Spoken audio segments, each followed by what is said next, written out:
क्या दरबार मूव का फैसला आ चुका है? क्या वाकई नेशनल कॉन्फ्रेंस की सरकार ने दरबार मूव को लेकर फैसला ले लिया है? और क्या इस बार दरबार मूव होगा? इसको लेकर अलग अलग तरह की खबरें चारों तरफ हैं और कुछ वेब पोर्टल्स पर मैंने देखा, उन्होंने ये कहा कि जो जनरल एडमिनिस्ट्रेशन डिपार्टमेंट का इस बार का ऑर्डर है, ये इससे पहले जो जीएडी ने ऑर्डर इशू किए हैं उनसे बिल्कुल मुख्तलिफ है। और इस ऑर्डर का साफ तौर पर मतलब यह है कि दरबार मूव ऑफिशियली दोबारा से शुरू ना किया गया हो, लेकिन अनऑफिशियली इस बार दरबार मूव होगा और 70% से ज्यादा सरकारी मुलाजिम कश्मीर से जम्मू आएंगे, ऐसा कहने की कोशिश की गई है।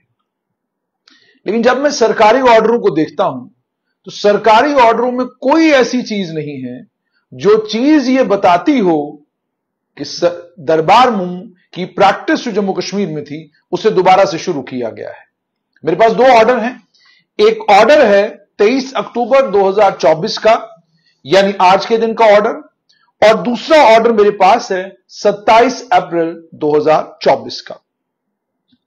जो 27 अप्रैल 2024 का ऑर्डर था उसमें 4 लाइनें थी और जो 23 अक्टूबर 2024 का ऑर्डर है इसमें 3 लाइनें हैं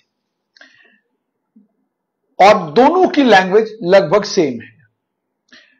23 अक्टूबर 2024 वाले ऑर्डर में कहा गया है एडमिनिस्ट्रेटिव सेक्रेटरी और यूनियन टेरिटरी लेवल हेड जो है डिपार्टमेंट के, वो सिविल सचिवालय जम्मू में 11 नवंबर 2024 को मौजूद रहेंगे।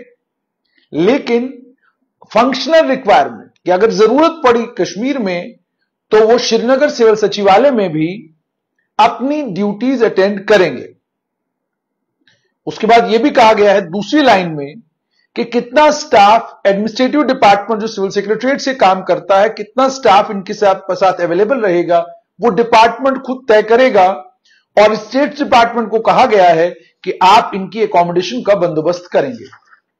तो इससे सबको लग गया कि जनाब ये जो ऑर्डर आया है, चूंकि ये हुकूमत के बनने के फौरन बाद आया है, इसका मतलब यह है कि दरबार मूव की प्रैक्टिस दोबारा से शुरू हो गई है। मगर यह सच नहीं है। सच असल में यह है कि बिल्कुल इसी तरह का ऑर्डर 27 अप्रैल 2024 को इशू किया गया। ये 27 अप्रैल 2024 यानी इसी साल के अप्रैल महीने में एक ऑर्डर इशू किया गया था जिसमें कहा गया था कि सिविल सेक्रेटरीट जम्मू और श्रीनगर दोनों जगह पर फंक्शनल रहेगा। ध्यान से समझिएगा इसको। और अगली लाइन में कहा गया था the administrative secretary shall ensure their availability at civil secretariat Srinagar with effect from 1 May 2024।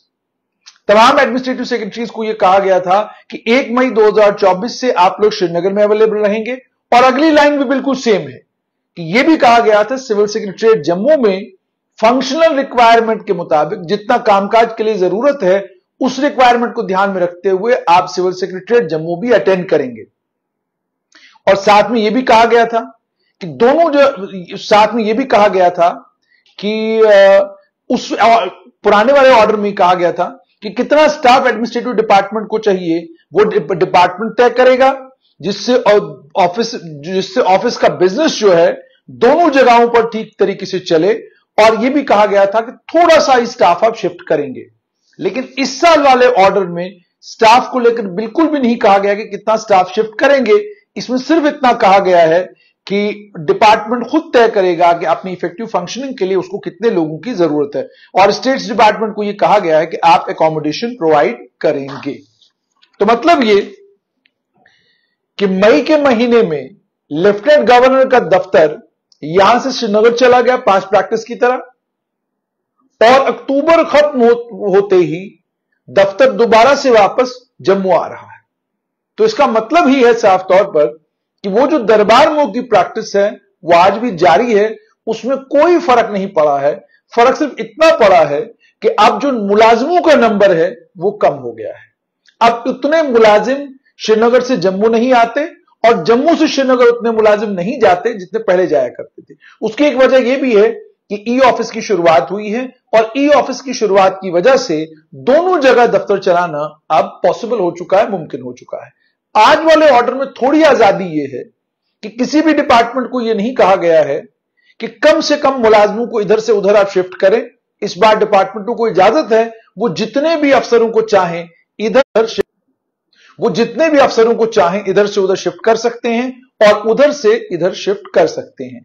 मगर दरबार मूव की तरह वो जो बहुत बड़ा अमला श्रीनगर से जम्मू आता था या जम्मू से श्रीनगर जाता था वो अब नहीं होगा। मगर सवाल पैदा ये होता है कि अगर लेफ्टिनेंट गवर्नर जम्मू से श्रीनगर जा रहे हैं और श्रीनगर से जम्मू आ रहे हैं और अब अगर मुख्यमंत्री चीफ मिनिस्टर भी श्रीनगर में फंक्शन करेंगे गर्मियों में और सर्दियों में जम्मू आ जाएंगे, तो इसका मतलब तो यही है ना कि अभी भी वो इस प्रैक्टिस को अबंडन करने की बात की गई थी, वो प्रैक्टिस अभी भी जारी वो सारी है। और दूसरा ये भी हैरान करने वाली बात है कि सर्दी के मौसम में ज्यादा सेक्रेटरीट की जरूरत मुख्यमंत्री की और उसके दफ्तर की जरूरत कश्मीर के लोगों को ज्यादा होती है, क्योंकि बर्फबारी वहां पर होती है और बर्फबारी के कारण नुकसान भी वहां बहुत ज्यादा होता है। और गर्मी के मौसम में जम्मू के संभाग के लोगों को जरूरत होती है कि सिविल सचिवालय यहां पर रहे। लेकिन पुरानी उस प्रैक्टिस के तहत राजा महाराजाओं के टाइम में, महाराजा हरि सिंह के टाइम में जो सर्दियां जो ही होती तो महाराजा अपने पूरे अमले के साथ जम्मू आया करते थे और जो ही गर्मियां जम्मू में होनी शुरू हो जाती तो वो कश्मीर जाया करते थे। वो प्रैक्टिस आज भी कंटिन्यू है।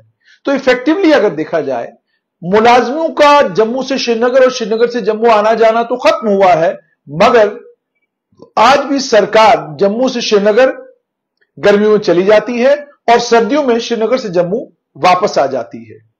तो फिर सवाल पैदा यह होता है कि अगर सिर्फ इमोशनल और सेंटिमेंटल वैल्यू है इस लफ्ज की जिसका नाम दरबार मूव है, और ऑलरेडी इसको लेकर डॉक्टर करण सिंह भी कह चुके हैं कि जब दरबार ही नहीं रहा तो दरबार मूव कहां से, और उनका कहना था कि दरबार तो हमारा श्रीनगर जाता था और जम्मू आता था, अब तो वो मामला ही नहीं, तो फिर दरबार मूव काहे का। तो इसका मतलब साफ तौर पर यह है कि आप सेंटिमेंटल और इमोशनल वैल्यू चूंकि उस लफ्ज की है उसको ध्यान में रखते हुए आप वो अल्फाज इस्तेमाल नहीं करना चाहते दरबार मूव वाले। लेकिन अगर हकीकत में देखा जाए तो सीट ऑफ पावर का जम्मू से श्रीनगर जाना और श्रीनगर से जम्मू आना साफ तौर पर दर्शाता है कि आज भी वो पुरानी आर्काइक प्रैक्टिस दरबार मूव की जारी व सारी है। हां, पैसे का खर्चा खत्म हो चुका है, जो सरकार का सबसे बड़ा वजह थी दरबार मूव को बंद करने की, और ई गवर्नेंस के कारण जो है ई फाइल मूवमेंट होती है, उस वजह से भी ज्यादा मुलाजमों को इधर से उधर जाने की जरूरत नहीं पड़ती। लेकिन अब देखना यह होगा कि लोकतांत्रिक सरकार है जम्मू कश्मीर में, और पहली बार उस समय लोकतांत्रिक सरकार है जब दरबार मूव होना तय है। देखना यह होगा कि क्या उमर अब्दुल्ला जब दिल्ली से वापस आते हैं तो वो लफ्ज दरबार मूव को रिजर्व करेंगे या नहीं करेंगे, या यूं ही सिलसिला चलता रहेगा कि दरबार यहां से जम्मू जाएगा और दरबार जम्मू से श्रीनगर आएगा। तो यही सिलसिला चलता रहेगा, लेकिन हम इसको दरबार मूव नहीं कहेंगे। तो ऑर्डर आज आ चुका है और इस ऑर्डर के मुताबिक अब सिविल सचिवालय जम्मू में 11 नवंबर 2024 से काम करना शुरू करेगा।